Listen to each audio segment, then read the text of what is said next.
Yes, next अब हम देखते हैं forward चेनिंग।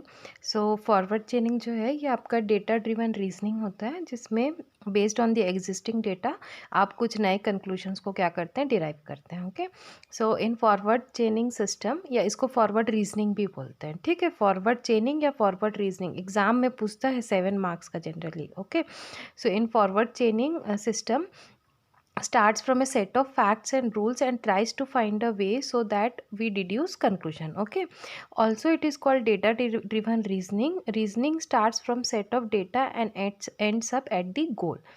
Now rules are stored in the database, we provide facts, then these facts are compared with the rules and the conclusions are derived. ठीक है, तो बोलता है डेटाबेस में rules as well as facts दोनों स्टोर रहते हैं। ठीक है, तो हम क्या करते हैं, कोई फैक्ट देते हैं और हम फिर इससे पूछते हैं कि इसका क्या कंक्लूजन है। ओके, सो ये इसके लिए हम क्या करते हैं, यहाँ पे एक एग्जांपल देखो। सबसे पहले तो यहाँ पे जो भी इंफॉर्मेशन है, अगर आप देखोगे ये इन दी फॉर्म ऑफ सेंटेंस है। ठीक है, आप इसके जगह में कोई वेरिएबल भी यूज़ कर सकते हो, जैसे यहाँ पे लिखा है रूल 1 क्या बोलता है, if on first floor and button pressed on first floor then open the door. ठीक है, ये एक लिफ्ट का सिनेरियो दे रहा है, बोल रहा है अगर मैं फर्स्ट फ्लोर हूँ और मैंने बटन प्रेस किया है फर्स्ट फ्लोर पर, देन आप क्या करेंगे, लिफ्ट का डोर क्या करेंगे, ओपन करेंगे। ठीक है, तो इफ़ ये वाला पोर्शन है और देन, तो इसको दो तरीका है, ये तो सेंटेंस फॉर्म में है, इसको आप ऐसे भी लिख सकते हो। ठीक है, इफ़ ऑन फर्स्ट फ्लोर, तो यहाँ पे मैं क्या लिखूँगी, यहाँ पे मैं लिखूँगी ए। ठीक है, एंड बटन प्रेस, तो एंड के लिए हम क्या सिंबल यूज़ करते हैं, एंड। ठीक है, और button pressed for the first floor. ठीक है, देन ओपन क्या करना है, यहाँ पे हम क्या लिखेंगे, सी। तो इस तरीके से भी आप रिप्रेजेंट कर सकते हो, या फिर यहाँ पे क्या है, सेंटेंस का फॉर्मेट दिया हुआ है। ओके, देन सेकेंड रूल आपका क्या बोलता है, if on first floor and button pressed for second floor then go to second floor. ठीक है, सिमिलर वे, अगर if you are on first floor and button pressed for third floor then go to third floor. Okay, तो ऐसे करके हमारे पास क्या है, set of information दिया हुआ है। ठीक है, नेक्स्ट इसके बाद देखते हैं हम, नेक्स्ट रूल जो है वो क्या बोलता है, if on second floor and button pressed on first floor and already going to third floor then remember to go to first floor later. ठीक है, ये एक और रूल दिया हुआ है। नाउ अब आपके पास ये फैक्ट गिवन है, अब इसको आपको पता करना है कि इसका कंक्लूजन क्या है। ना देखो, सबसे पहले at first floor second button pressed for on third floor. ठीक है, and today it is Tuesday. तो अगर हम देखेंगे इसमें कहीं भी इफ़ वाले पोर्शन में टुडे इज़ ट्यूसडे यूज़ नहीं है, लेकिन हाँ एट फर्स्ट फ्लोर है। देखो रूल 4 में तो देखो सबसे पहला क्या, ऑन सेकेंड फ्लोर, तो ये तो डिस्कार्ड हो जाएगा। अब हम आते हैं रूल 1 में। यस, फर्स्ट फ्लोर तो है, लेकिन बटन प्रेस्ड जो है वो कौन सा है आपका, सेकेंड फ्लोर। ठीक है, सेकेंड है क्या, एक second, button pressed for third floor, sorry third floor. ठीक है, तो रूल 1 तो क्या है, on first floor and button pressed on first, ये नहीं है।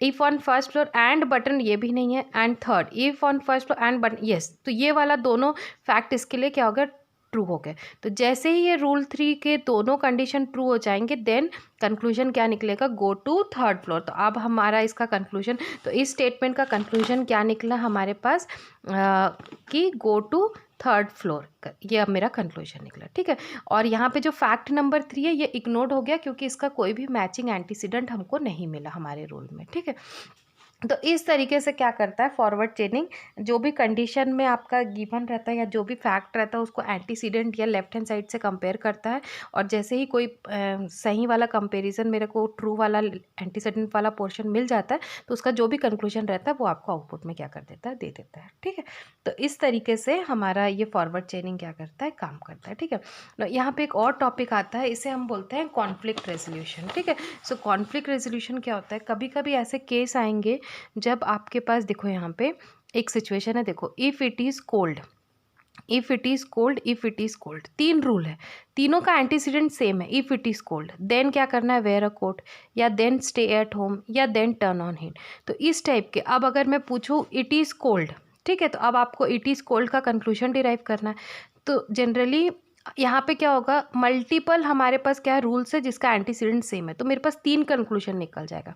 तो जो भी यूज़र है वो कंफ्यूज हो जाएगा कि मैं कोट पहनूं कि घर पे रहूं कि टर्न ऑन दी हीट करूं, ठीक है। जनरली क्या होता है, जब भी आप कोई डिराइव करते हो इस टाइप के स्टेटमेंट्स, तो आपका कंक्लूजन सिंगल होना चाहिए। सिंगल कंक्लूजन में मल्टीपल स्टेप्स हो सकते हैं, लेकिन मल्टीपल कंक्लूजन्स नहीं होने चाहिए। तो इसीलिए हम क्या यूज़ करते हैं यहाँ पे, कॉन्फ्लिक्ट रेजोल्यूशन। तो जब कभी ऐसा सिचुएशन आता है जब आपका एक स्टेटमेंट मल्टीपल कंक्लूजन जनरेट करता है, सी मल्टीपल कंक्लूजन और मल्टीपल एक्शन में बहुत डिफरेंस होता है।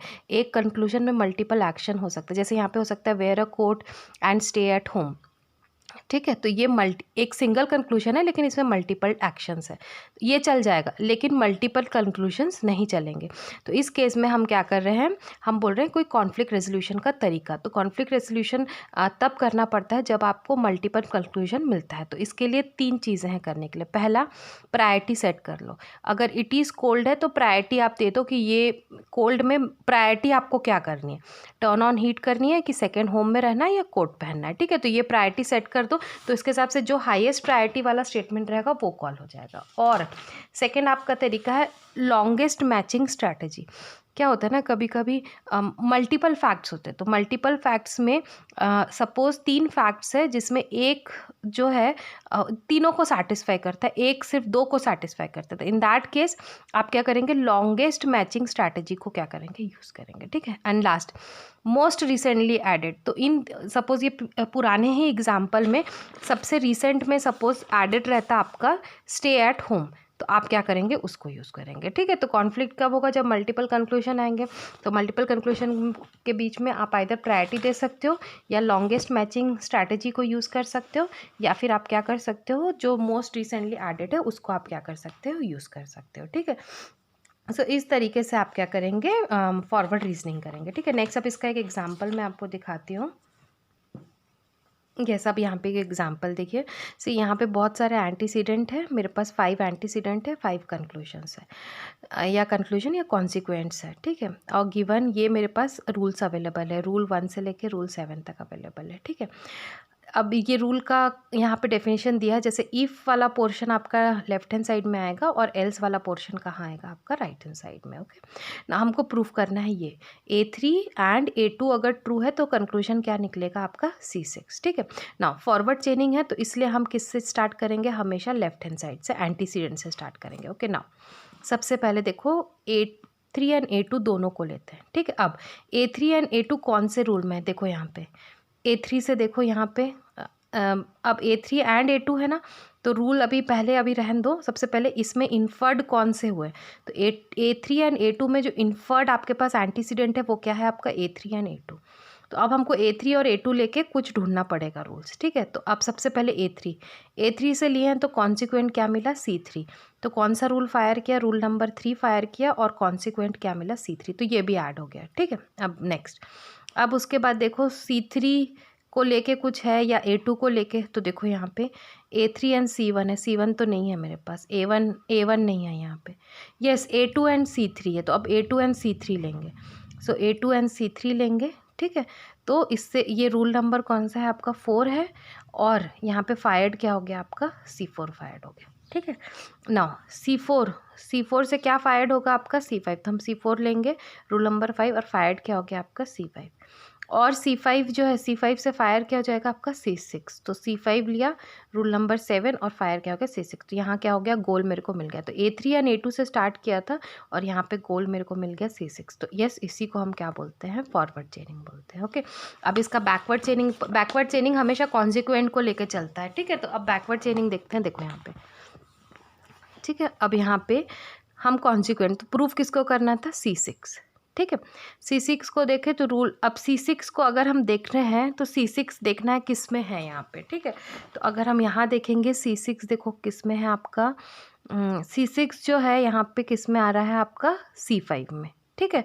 तो हमारे पास नेक्स्ट जो है C5, ठीक है, C5 को ले लिया। अब C5 से देखो क्या मिलेगा मुझे, नेक्स्ट C5 से देखो मुझे क्या मिलेगा, C5 से मुझे क्या मिलेगा, यहाँ पे C2 भी मिल जाएगा और क्या मिलेगा मेरे को यहाँ पे C4 भी मिल जाएगा, ठीक है। तो C2 एंड C4 मिल गया मेरे को, ओके। तो हमने यहाँ पे पहले, तो अभी हम क्या लेंगे, रूल नंबर 5 ले लेते हैं, ठीक है। तो रूल नंबर हमने 5 ले लिया, ओके। नेक्स्ट उसके बाद हम देखते हैं C4। C4 से मुझे क्या मिलेगा, रूल नंबर 4, ठीक है, रूल नंबर 4। तो C4, रूल नंबर 4, C4 क्या बोलता है, A2 and C3, A2 and C3 मुझे यहाँ पे मिलेगा, ठीक है। तो देखो राइट हैंड साइड में A2 था तो मुझे यहाँ पे पहला A2 मिल गया, ओके, पहला A2 यहाँ पे मुझे मिल गया, क्योंकि मेरे राइट हैंड साइड में A2 है और साथ में क्या है मेरा यहाँ पे क्या है, साथ में A3 है, तो सबसे पहले A2 मिल गया, ठीक है। नाउ नेक्स्ट C3 से देखते हैं, ठीक है। अब यहाँ पे देखो C3 से क्या मिल गया मुझे, A3 मिल गया, तो C3 से अब नेक्स्ट मुझे क्या मिल गया, A3 मिल गया, ठीक है। सो ये मुझे इन्फर्ड करना था, ठीक है।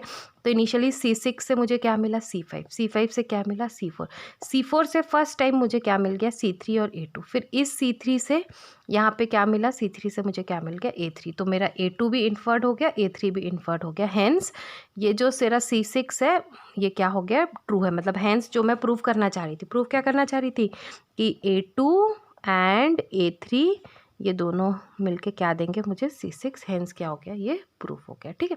सो ये है आपका बैकवर्ड चेनिंग।